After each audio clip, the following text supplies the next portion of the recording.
Hello everyone. इस video में हम लोग डिस्कशन करने जा रहे हैं लेंथेनाइट कॉन्ट्रैक्शन। पिछले वीडियो में बताया कि ऑक्सीडेशन नंबर के बारे में, कौन सा ऑक्सीडेशन नंबर ज़्यादा स्टेबल होता है, 2 है तो 3 में जाना चाहेगा, 4 है तो फिर 3 में जाना चाहेगा। ये सवाल पिछले वीडियो में बताए थे। इसमें हम लोग डिस्कशन करेंगे लेंथेनाइट कॉन्ट्रैक्शन। तो लेंथेनाइट कॉन्ट्रैक्शन ये बहुत इंपॉर्टेंट एक ब्लॉक का होता है। ब्लॉक छोटा सा है एनसीईआरटी में, उसका सारा पार्ट ही इम्पॉर्टेंट होता है। अच्छे से एनसीईआरटी को एक एक लाइन अच्छे से पढ़िए, उसका एक एक पार्ट ही इम्पॉर्टेंट है। सब जगह से सवाल बन चुका है, उसमें भी लेंथेनाइट कॉन्ट्रैक्शन से ज़्यादा फ्रीक्वेंसी है सवाल का। तो lanthanide contraction, atomic and ionic size. Lanthanide का मतलब समझिए 4f element cerium to lutetium. Contraction का मतलब साइज छोटा होना, डिक्रीज करना। Decrease in size is called contraction. Size छोटा होने को कॉन्ट्रैक्शन कहते हैं। In 4f series from left to right size decreases. 4f series में लेफ्ट से राइट जाएंगे तो साइज डिक्रीज करेगा। There is regular decrease in size, though decrease in size from one element to next element is slow. Periodic table में left से right जाएंगे, S block हो, P block हो, डी ब्लॉक हो, सभी में साइज घटता है। लेकिन एफ ब्लॉक में सबसे ज़्यादा साइज घटता है। इससे कम घटता है डी ब्लॉक में, उससे कम पी और उससे भी कम एस। किसी भी पीरियड में लेफ्ट से राइट जाएंगे तो साइज घटेगा, लेकिन एफ ब्लॉक में ज़्यादा घटता है, इसीलिए इसका स्टडी होता है। यहाँ पर मोर मार्केटली ऑब्जॉर्व होता है, अच्छे से चिन्हित किया जाता है कि कितना से घटा है। जैसे नेक्स्ट पॉइंट लिखते हैं, the additive effect in decrease in size from cerium to lutetium in case of Mn plus 3 trivalent is nearly 0.2 angstrom, which is known as lanthanide contraction. अब देखिए इतना मोर मार्केटली ऑब्जर्व हो गया, सेरियम से lutetium जा रहे हैं, मतलब 58 से 71 जाएंगे तो इसके बीच का साइज घट जाता है 0.2। ये काफी बड़ा साइज घटना हो गया। हाइड्रोजन का आप साइज देखते हैं तो उसका फर्स्ट ऑर्बिट का साइज होता है 0.5 के आसपास होता है एंगस्ट्रम। इसका देखिए 0.2 एंगस्ट्रम साइज घट गया, ये काफ़ी बड़ा डिक्रीज होता है। ये मोर मार्केटली ऑब्जॉर्व होता है। इसका यदि मैं x एंगस्ट्रम मान लूँ सेरियम का, तो ल्यूटेटियम का हो जाएगा x - 0.2 एंगस्ट्रम, क्योंकि इतना साइज घट गया है। यदि x एंगस्ट्रम सेरियम का है तो उसमें से कितना घट जाएगा 0.2 एंगस्ट्रम। तो इतना साइज घट जाता है, ये काफी बड़ा वैल्यू कहेंगे। और एनसीईआरटी में देखेंगे एक डायग्राम बना हुआ है, ट्राइवैलेंट का केस ज्यादा लिया जाता है। आयनिक रेडियस, एटमिक रेडियस दोनों घटता है, लेकिन उसमें ट्राइवैलेंट करके समझाया हुआ, ये वैल्यू उसमें पिकोमीटर में लिया हुआ है, तो 20 पिकोमीटर का चेंज होता है।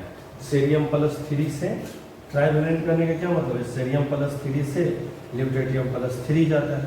और जानते हैं कि इसके बीच का जो साइज है 0.2 से घटता है, और इसका जो कॉमन और मोस्ट स्टेबल ऑक्सीडेशन स्टेट है +3 है। तो पीरियड में किसी भी में एस ब्लॉक में यदि हम पहला से दूसरा में जाएंगे साइज घटेगा, पी ब्लॉक में 13 से हम यदि 15 जाएंगे या 16 जाएंगे साइज घटेगा।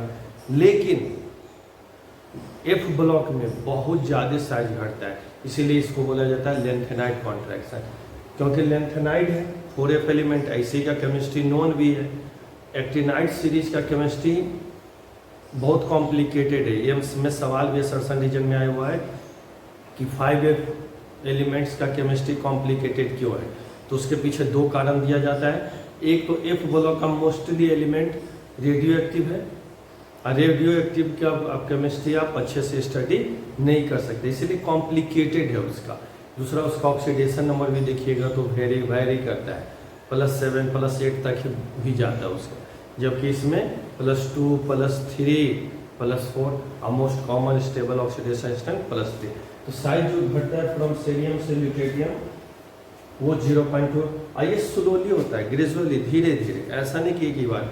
यहाँ से यहाँ तक ऑब्जर्व किया गया है। एडिटिव इफेक्ट का मतलब क्या हुआ, सबको मिला के देखा गया तो सेरियम से ल्यूटेटियम में 0.2 एंगस्ट्रम का साइज छोटा। एडिटिव इफेक्ट है ये, जोड़ के देखा गया इसको। अब इसका काउस क्या है? जो साइज घटता है from cerium to lutetium, additive effect 0.2 angstrom, मतलब लेंथेनाइट कॉन्ट्रैक्शन क्या है वो बता दिए, साइज डिक्रीज करता है फ्रॉम सेरियम टू ल्यूटेटियम, उसी को लेंथेनाइट कॉन्ट्रैक्शन कहते हैं। क्यों? काउस क्या है? काउस ऑफ लेंथेनाइट कॉन्ट्रैक्शन क्या कारण है? दो कारण दीजिएगा। ये सब सवाल बहुत बार एग्जाम में आ चुका है कि क्यों लेंथेनाइट कॉन्ट्रैक्शन होता है, क्यों साइज घटता है। साइज तो सबका घटता है, लेकिन लेंथेनाइट में कुछ ज़्यादा क्यों है, तो उसके पीछे आप ये सब कारण देंगे। पहला में देखिए, if electron is being filled in anti penultimate shell without disturbing outer shell. आपको इलेक्ट्रॉनिक कॉन्फ़िगरेशन में बताई थी। इलेक्ट्रॉनिक कॉन्फ़िगरेशन आप लिखते हैं इस तरह से 1 से 14 n-1 d से 1 और ns2। ये भी एक से ज़्यादा बार कितना बार पूछ चुका है एग्जाम में, ये कॉन्फ़िगरेशन है। तो ये आउटर मोस्ट सेल है, ये पेनल्टीमेट होता है, n के रिस्पेक्ट में n-1 पेनल्टीमेट, n के रिस्पेक्ट में n-2 एंटी पेनल्टीमेट सेल। तो एंटी पेनल्टीमेट सेल के बाहरी कक्षा से दो, लेट n = 6, n = 6 है तो यहाँ पर 4f लिख देंगे। तो ये 6 के रिस्पेक्ट में ये 4 क्या हो गया, एंटी पेनल्टीमेट सेल। और यहाँ पर जो ये 5d लिखाएगा इसको बोलते हैं पेनल्टीमेट सेल। तो इलेक्ट्रॉन किसमें भरते हैं? एंटी पेनल्टीमेट सेल, जो बहुत भीतर है, जो इस सब पर बात किए थे। तो if electron is being filled in anti penultimate shell without disturbing outer shell, बिना इसको डिस्टर्ब किए हुए इसमें भरता है वो। और दूसरा, screening of F electron is poorest, so due to imperfect screening. ये कितना बार ये टर्म सब यूज हो चुका है, बहुत ही खराब स्क्रीनिंग होता है। स्क्रीनिंग इफेक्ट आप लोग पीरियोडिक टेबल में पढ़ते हैं बच्चे लोग, सबसे ज़्यादा होता है इस इलेक्ट्रॉन का, तब P, तब D और F। सबसे पुअर स्क्रीनिंग F का होता है। तो स्क्रीनिंग इफेक्ट इतना खराब होता है इसका सबका, F का सबसे अच्छा स्क्रीनिंग S का, तब P का, D का, F। तो F का स्क्रीनिंग सबसे खराब, इसीलिए क्या टर्म है, पुअरेस्ट। तो दूसरा क्या है, screening of F electron is poorest due to which, so due to imperfect screening, मतलब बहुत खराब स्क्रीनिंग है, उसको बोला जाता है imperfect screening of nuclear charge by F electron. F electron का स्क्रीनिंग बहुत ही खराब होता है। अब स्क्रीनिंग इफेक्ट क्या है, पीरियोडिक टेबल में पढ़े, एक इलेक्ट्रॉन दूसरे इलेक्ट्रॉन को प्रोटेक्ट करे न्यूक्लियर चार्ज से, उसको इनसाइड नहीं आने दे, जिस पर बहुत सारा बात आप पीरियोडिक टेबल में पढ़े हैं, एक्सीलरेटर रूल पढ़ते हैं वहाँ पर, तो वो सब देखिए। तो स्क्रीनिंग आप वहाँ पर पढ़ते हैं। तो सबसे पुअर स्क्रीनिंग था। दो बात बोलेंगे, एक कि क्यों डिक्रीज किया साइज, लेंथेनाइट कॉन्ट्रैक्शन का कारण क्या है, तो एक बोलना है कि last electron is being added in anti penultimate shell, और F electron has poorest screening, सबसे खराब। ये दोनों कारण से उसका कॉन्ट्रैक्शन होता है साइज में, डिक्रीज होता है साइज में, जिसको बोला जाता है लेंथेनाइट कॉन्ट्रैक्शन। थर्ड है effect of lanthanide contraction. First है था लेंथेनाइट कॉन्ट्रैक्शन क्या है, तो decrease in size from cerium to lutetium. ये मोर मार्केटली ऑब्जर्व किया जाता है 0.2 एंगस्ट्रॉम का लेंथेनाइट कॉन्ट्रैक्शन था वो। लेंथेनाइट कॉन्ट्रैक्शन क्यों होता है, तो उसके पीछे दो कारण देंगे कि एफ ब्लॉक में लास्ट इलेक्ट्रॉन इंटर्स करता है एंटी पेनल्टी सेल में, और एफ इलेक्ट्रॉन का स्क्रीनिंग बहुत ही पुअर होता है, इम्परफेक्ट होता है। तीसरा है कि लेंथेनाइट कॉन्ट्रैक्शन का क्या प्रभाव पड़ता है, इफेक्ट ऑफ लेंथेनाइट कॉन्ट्रैक्शन। तो लेंथेनाइट कॉन्ट्रैक्शन का जो इफेक्ट है बच्चे वो है, size increases from first transition का मतलब 3D series to second transition 4D.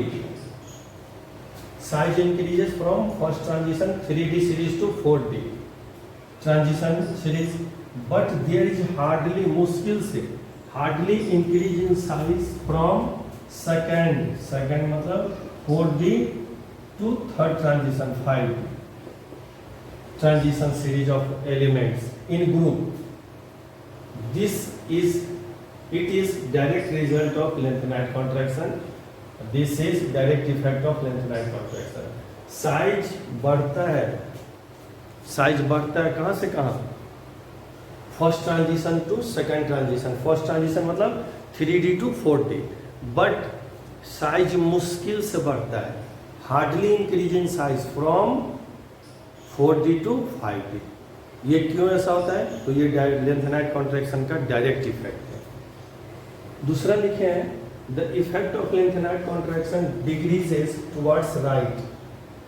Periodic table के एकदम राइट में जाओगे पी ब्लॉक की तरफ तो डिक्रीज कर जाता है lanthanide contraction. At extreme right the effect nearly dies, खत्म हो जाता है लेंथेनाइट कॉन्ट्रैक्शन का इफेक्ट, लेंथेनाइट कॉन्ट्रैक्शन का खत्म। And there is general trend observe in P block. General trend observe होता है उसके बाद पी ब्लॉक में, तो लेंथेनाइट कॉन्ट्रैक्शन एक्सट्रीम राइट में खत्म हो जाता है। तो लेंथेनाइट कॉन्ट्रैक्शन में क्या होता है? साइज घटता है। अब देखिए ये सब जो ये अभी लिखे हैं, ये पेयर, ये सभी एग्जाम में आ चुका है। नीट हो, मेन हो, एम्स हो, बोर्ड हो, सब जगह। जर्कोनियम हॉफनियम सेम साइज होता है, molybdenum tungsten same size, niobium tantalum same size होता है आपस में, ड्यू टू लेंथेनाइट कॉन्ट्रैक्शन जो भी पढ़ रहे हैं। ये 4D, ये 5D। जैसे देखिए जर्कोनियम है 4D, हॉफनियम है 5D। तो होना क्या चाहिए? सेल नंबर बढ़ा है तो साइज बढ़ना चाहिए, सेल नंबर बढ़ने से साइज बढ़ना चाहिए, जबकि साइज दोनों का लगभग बराबर है। जर्कोनियम हॉफनियम का साइज बराबर है, लेकिन 3D यदि यहाँ पर होता तो 3D से बड़ा होता। ये बात आप पीरियडिक टेबल में पढ़ते हैं कि साइज क्यों बराबर होता है। तो this is direct effect of lanthanide contraction. Lanthanide contraction का ये सब डायरेक्ट इफेक्ट है, जिसके कारण साइज घटता है और नियरली सेम हो जाता है। एनसीईआरटी यदि आप पढ़ते हैं तो जर्कोनियम का लिखा हुआ है 160 पिकोमीटर और हॉफनियम 5D वाले का लिखा है 15, मतलब 159 पिकोमीटर। 1 पिकोमीटर कम ही दिख रहा है, जबकि सेल नंबर बढ़ने से साइज बढ़ता है। आप सब जानते हैं, ये 11 से स्टडी करते आते हैं पीरियडिक टेबल में, और लेंथेनाइट कॉन्ट्रैक्शन के बारे में थोड़ा मोड़ा वहाँ भी जानता ही है बच्चे लोग। तो देखिए 3D से साइज बढ़ रहा होना चाहिए, 4D का होना चाहिए, इसका साइज बढ़ना चाहिए ग्रुप में, इन ग्रुप। तो इससे तो इसका बड़ा साइज होता है, लेकिन ये दोनों बराबर हो जाता है लगभग। तो क्यों ऐसा? Due to lanthanide contraction. तो ये सब स्टार कर दिए, ये सब स्टार है, याद कर लेना चाहिए। ये तीनों कम से कम, वैसे सिल्वर गोल्ड भी आता है, लेकिन ये सब पे नहीं जाएगा, इतना नहीं जाएगा, क्योंकि एक्सट्रीम राइट में डाई आउट होने लगता है। लेकिन ये तीनों पे तो बहुत ध्यान रखना है, इस साइज घटता है। तो ये बात पीरियडिक टेबल से आप पढ़ते आ रहे हैं कि 3D से साइज बड़ा होता है 4D का, और 4D और 5D का साइज लगभग बराबर होता है ड्यू टू लेंथेनाइट कॉन्ट्रैक्शन। तो लेंथेनाइट कॉन्ट्रैक्शन के कारण साइज लगभग सेम होता है। एनसीईआरटी में देखिएगा इसका ग्राफ भी बनाया हुआ है, और ये ग्राफ आप डी ब्लॉक में देखे हैं कि 3D का साइज नीचे और 4D और 5D का साइज लगभग सेम, ये बताए हुए हैं। एनसीईआरटी में भी देखिएगा डी ब्लॉक जहाँ वो पढ़ते हैं रेडियस, तो वहाँ पर ये रेडियस डी ब्लॉक में पढ़ते हैं कि पहले घटता है, फिर बीच में कांस्टेंट होता है, फिर एक्सट्रीम राइट में जाते हैं तो बढ़ जाता है। Firstly decreases, in middle remains constant, at the end increases. उसी में देखिएगा ये बना हुआ है, वहाँ वो बताया नहीं है। तो यहाँ पर यदि देखा जाए स्कैंडियम, वाइट्रेनियम, लेंथेनम, ये 3D1 है, ये 4D1 है, ये 5D1 है। इसमें तो साइज बढ़ता है, मतलब इसमें लेंथेनम का साइज बड़ा हो जाएगा। तब हो जाएगा वाइट्रियम का साइज, और तब हो जाएगा। इसमें साइज नहीं बढ़ता है क्योंकि लेंथेनाइट कॉन्ट्रैक्शन नहीं है अभी, इसमें ये होता है साइज। इसके बाद आता है लेंथेनाइट कॉन्ट्रैक्शन। देखिए स्कैंडियम, वाइट्रियम, लेंथेनम। लेंथेनम 57, इसके बाद आता है यहाँ पे, मैं ऐसे समझा देता हूँ थोड़ा। इसके बाद आता है सेरियम, सेल्यूटेटियम 57, इसके बाद 58, और उसके बाद 71 तक बीच में आता है। फिर इसके बाद आता है आपका मैं यदि एक टूल लेके यदि समझाऊँ उसको, तो हॉफनियम 5D में आता है, ये 3D है, ये 4D है, 5D। तो स्कैंडियम से बड़ा वाइट्रियम है, और वाइट्रियम से बड़ा लेंथेनम है, क्योंकि इधर लेंथेनाइट कॉन्ट्रैक्शन नहीं लगा है, तो यहाँ पर तो है, यहाँ से शुरू है। टाइटेनियम, स्कैंडियम के बाद टाइटेनियम, और टाइटेनियम के बाद जर्कोनियम, हॉफनियम। अब देखिए ये 3D है, ये 4D अभी लिखे थे, ये 5D है। तो यहाँ पर आ गया इसका इफेक्ट, ये जो 0.2 एंगस्ट्रम का साइज छोटा हुआ है, इसका इफेक्ट इसमें पड़ गया। ये दोनों साइज बराबर। इसके बाद अब वेनेडियम लिखते हैं, वेनेडियम के बाद अब मैलिबेडनम लिखते हैं। तो यहाँ पे जो आप बात करते हैं, ये सब निवेबियम होगा, टेंटलम होगा, फिर आप क्रोमियम लिखते हैं, मैलिबेडनम लिखते हैं। तो यहाँ पर जो ये सब बात लिखते हैं, देखिए फिर ये क्या है 4D, ये क्या है 5D, ये क्या है 4D, ये क्या है 5D। तो इसका साइज बराबर होने लगा, जबकि होना चाहिए ये बड़ा होना चाहिए इससे। क्यों होना चाहिए? क्योंकि टॉप टू बॉटम साइज बढ़ता है, लेकिन बराबर होता है due to lanthanide effect. This is effect of lanthanide. तो लेंथेनाइट इफेक्ट के कारण इसका और इसका साइज बढ़ा। ये सब बहुत फिक्स सवाल है, यहाँ से यहाँ इस पर आएगा, इस पर, जबकि इस पर नहीं। तो ध्यान रखिएगा, ये फर्स्ट वाला जो होगा स्कैंडियम से बड़ा होगा वाइट्रियम, इससे बड़ा होगा लेंथेनम। तो फर्स्ट वाला में बड़ा होता है और उसके बाद फिर छोटा होने लगता है, साइज लगभग बराबर होने लगता है उधर। Basic strength going from cerium to cerium, जितना भी चीज बता रहे हैं सब एनसीईआरटी का बता रहे हैं। एफ ब्लॉक हो, डी ब्लॉक हो, पी ब्लॉक हो, सभी को सभी का एनसीईआरटी से बहुत अच्छे से पढ़ना चाहिए। Going from cerium to lutetium, ionic radius decreases, बताया भी।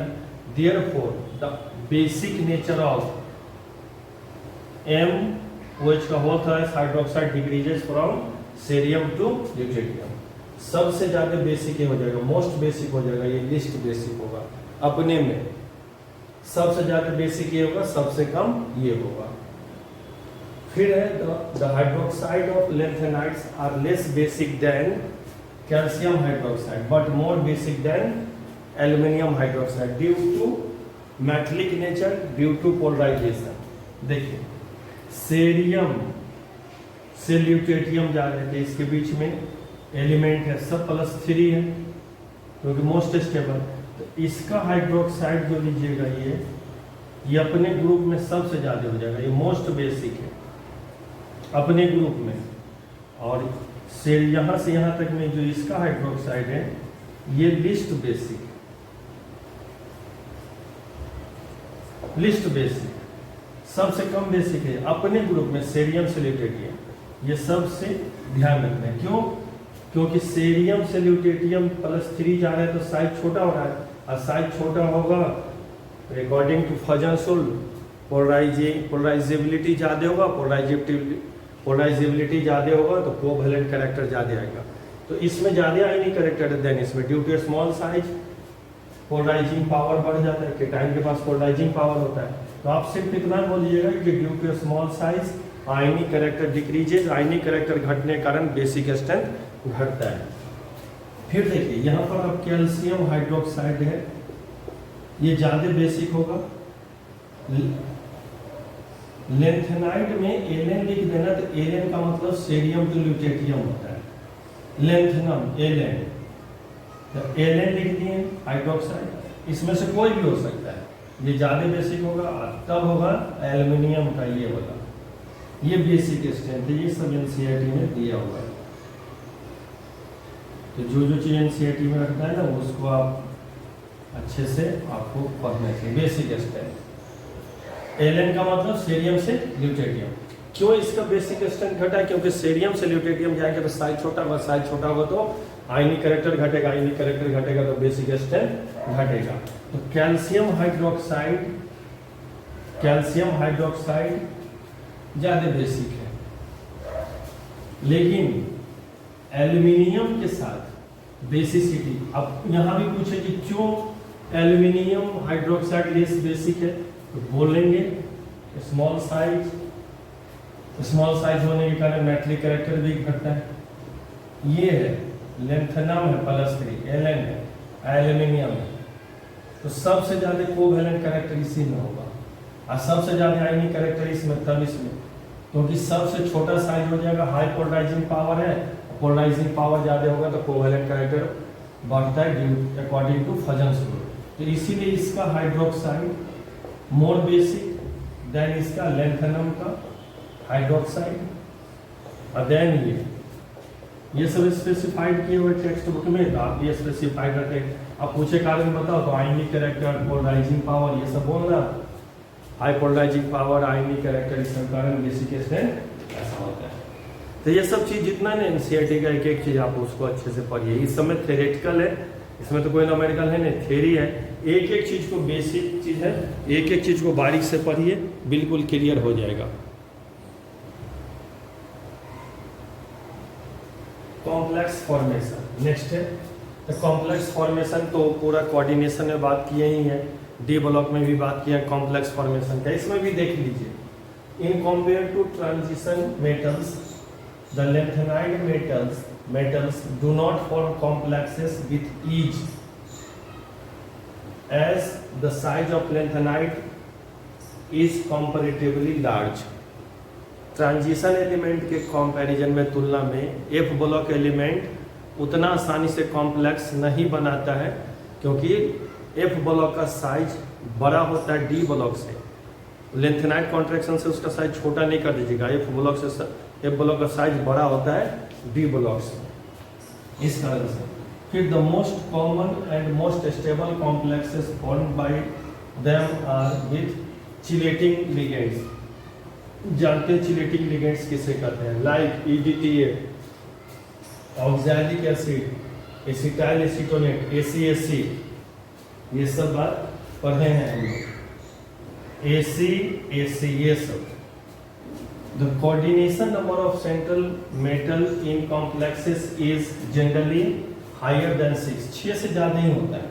ये बात जो भी हम लिखे हैं, ये बात कोऑर्डिनेशन कंपाउंड का पहला जो लेक्चर था, पहला वीडियो में बोले हैं। द कोऑर्डिनेशन नंबर जनरली 7, 8, 9 होता है एफ ब्लॉक में। जैसे ये देखिए वाइटरबियम है, ACAC 3 है, वाइट एंडेड लिगेंड है तो 6 और वाटर 1 है, तो ये 3 है ऐसा, तो 3 और एक 6 यहाँ से आ जाएगा और एक यहाँ से, वाटर 1 है तो कोऑर्डिनेशन नंबर यहाँ 7 हो गया। यहाँ पर देखिए वाटर मोनोडेंटेड लिगेंड है तो कोऑर्डिनेशन नंबर 9। तो इस तरह से लिगेंड सब आपको मिलेगा। ACAC बाइडेंटेड लिगेंड है, एसिटाइल एसीटोनेट, ये सब बताया हुआ है। तो कोऑर्डिनेशन नंबर वाइटरबियम का 6, ये 7, 6 इधर से और यहाँ 9। तो कॉम्प्लेक्स में कॉम्प्लेक्स कंपाउंड जो पढ़ रहे थे तो ये सब बात डिस्कशन किए थे, लेकिन फिर से एक एफ ब्लॉक आए तो मैं बोल देता हूँ, एफ ब्लॉक का एलिमेंट उतना आसानी से कॉम्प्लेक्स बनाता नहीं है, आसानी से नहीं बनाता है जितना आसानी से डी ब्लॉक बनाता है, क्योंकि इसका साइज बड़ा है। और कॉम्प्लेक्स जो बनता भी है तो ये जनरली किसके साथ बनता है, वैसा लिगेंड जो चिलेट बनाता हो, और इसका कोऑर्डिनेशन नंबर 6 से ज़्यादा ही होता है, 7 होता है, 8 होता है, 9 होता है। चिलेट लिगेंड किसे करते हैं नहीं करते हैं, ये सब आपको आता है। तो ये सब एक बार ऐसे ही रिवीजन के लिए बात बोल दी, ये सब बात आप डी ब्लॉक में पढ़े ही हैं, कोऑर्डिनेशन